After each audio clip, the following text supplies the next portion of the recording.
Welcome back. I'm an English teacher. In this video, you will learn new words and different techniques to help you read and speak English without guessing. If what you said is right or wrong. Bite nshuti, ni mwarimu w'icyongereza. Muri ino video uraza kwiga amagambo mashya ndetse uraza kwiga uburyo butandukanye bwagufasha gusoma ukamenya icyongereza. Mbibutse yuko icyongereza tugiye kwiga niba ari ubwa mbere ukibonye rwose kiragufasha, ni cy'umutangizi. Tugiye kumenya ibibazo, tumenye n'ibisubizo byabyo, ariko izo nteruro akaba ari ingenzi kuri wowe. Ugomba kuziga kugira ngo zigufashe muri conversation ukorana n'abantu bavuga icyongereza.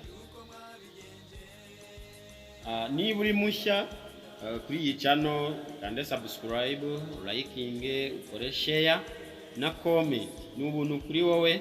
Ibyo nubikora uraba uduteje imbere kugira ngo natwe dushyike umubare w'ishuri dukeneye.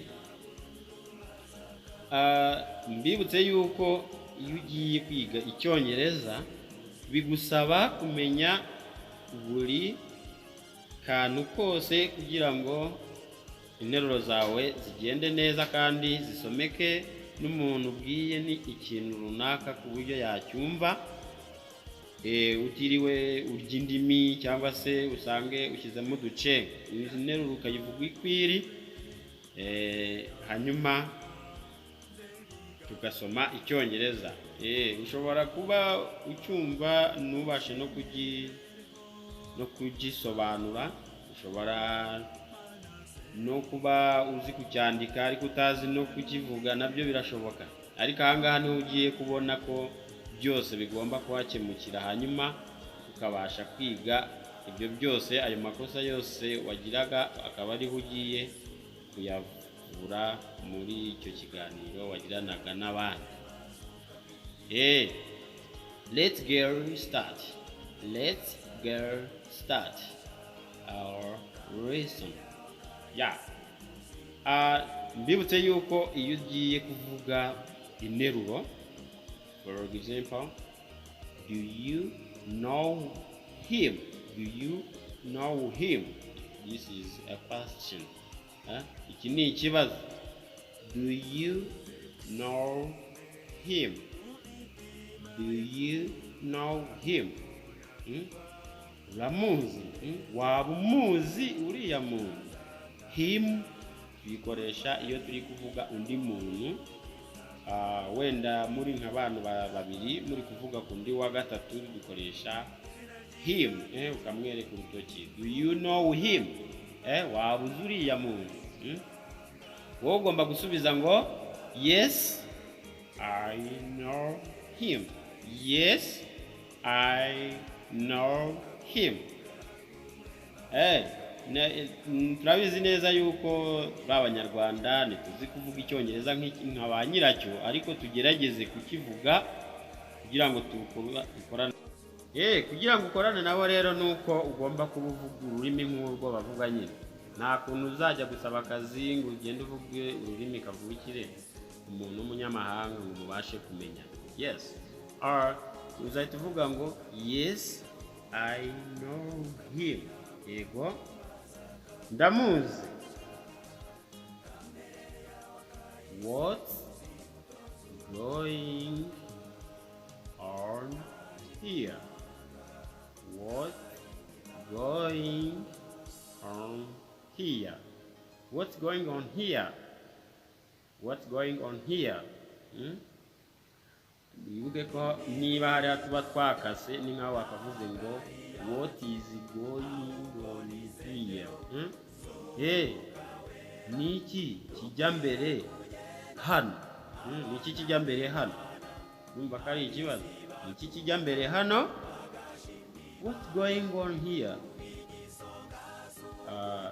Azahita gusubiza ngo nothing much. Nothing much or nothing special. Yes. Hey, nothing much bisobanuye ngo nabirenze. Nabirenze. Mbese ni nkuko wakamubwiye ati ntacyo rwose, ntakigenda hano, ntacyo. Yeah. Do you like me? Do you like me? Do you like me? Do you like me? Nujya kuvuga icyo kibazo nk'icyo uri kuvuga nk'uko umuntu, ntabwo uzavuga ngo do you like me uvuga urandaga, ahubwo uzavuga ngo do you like me. Ako kabazo kagomba kubonekaho byanga byemera kubera ko ari ikibazo uzaba utanze. Do you like me? Do you like me? Do you like me? Isulankunda. Isulankunda. Isulankunda like that.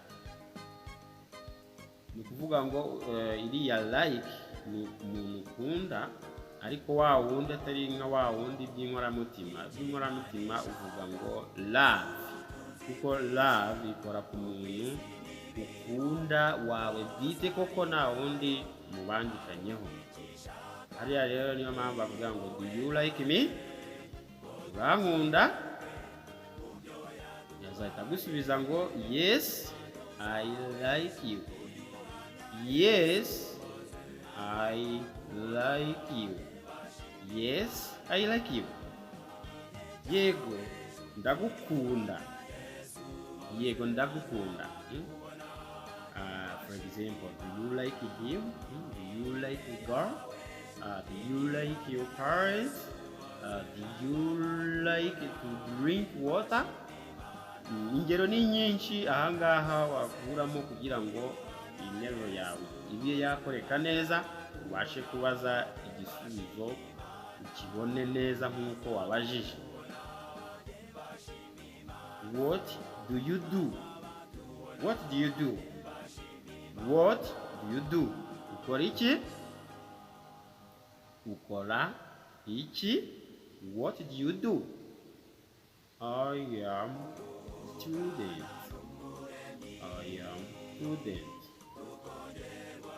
Umunyeshuri. Ndi umunyeshuri. Ndi umunyeshuri. What are you doing? What are you doing? What are you doing? What are you doing? Hari abantu bakunda kuvuga ngo what are you doing? What are you doing? What are you doing? What does it mean? Never. Vuga ngo what are you doing? What are you doing? What are you doing? What are you doing? What are you doing? Yeah. Kwigane nyine kugira ngo tumenye icyongereza, ni nayo mpamvu kwiga ari ukwigana, kandi kwiga ni uguhozaho. Mbibutse yuko iyo wize ubasha kumenya amafuti ahari ukayakosora, uburyo nta muntu wakurimangatanya kuko ntacyo akurusha, ubwonko ukoresha nawe arabufite.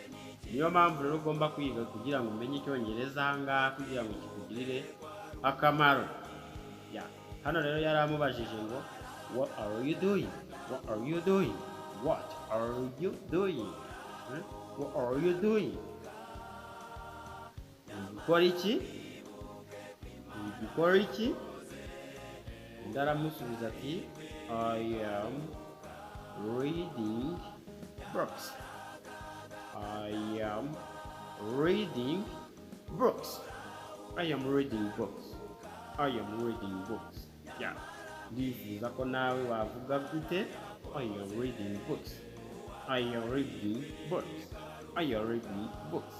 Are you reading books? Yes, I am reading books.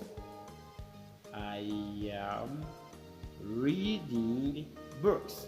Ntuzavuge hari abasoma read, ntuzavuge read, ahubwo tuvuga read, kuko iriya r ugomba kuzanamo akantu gasa nkaho kayikaraga ukuntu bikibikanamo kari r ukoresheje. Hari abantu bajya kuvuga nk'umuceri n'urugero ukumva baravuze ngo rice. Rice, what does it mean? Aho hantu nuvuga umunyarurima ahari rwose uzaguseka cyane, uzabona yuko ibintu uri kuvugana utabizi. Rice ni inda zo mu myenda. Naho umuceri we bavuga rice. Yes, I like rice. Ariko ntabwo bavuga ngo I like rice. Sinibaza kuntu waba ukunda inda, ahubwo ugomba kuvuga ngo I like rice. Nkunda umuceri. Hano rero yaramubajije ngo I'm reading books. Ndi gusoma ibitabo. How old are you? How old are you? How old are you? Ufite imyaka ingahe? Ufite imyaka ingahe? I am 45 years old. I am 45 years old. Ntabwo tuzavuga ngo I am 40 years old. I am 40 years old. No. Ubwo ubushatse kuvuga yuko ufite amatwi. Iyo uvuze ear, uvuze amatwi. Rero tuvuga years old. I am 45 years old. Bavuga ntabwo bavuga ear. Hano yaravuze ngo mfite imyaka 25. Imyaka 25. Thank you. Ahangaha ubundi buduhaye iryo nota kugira ngo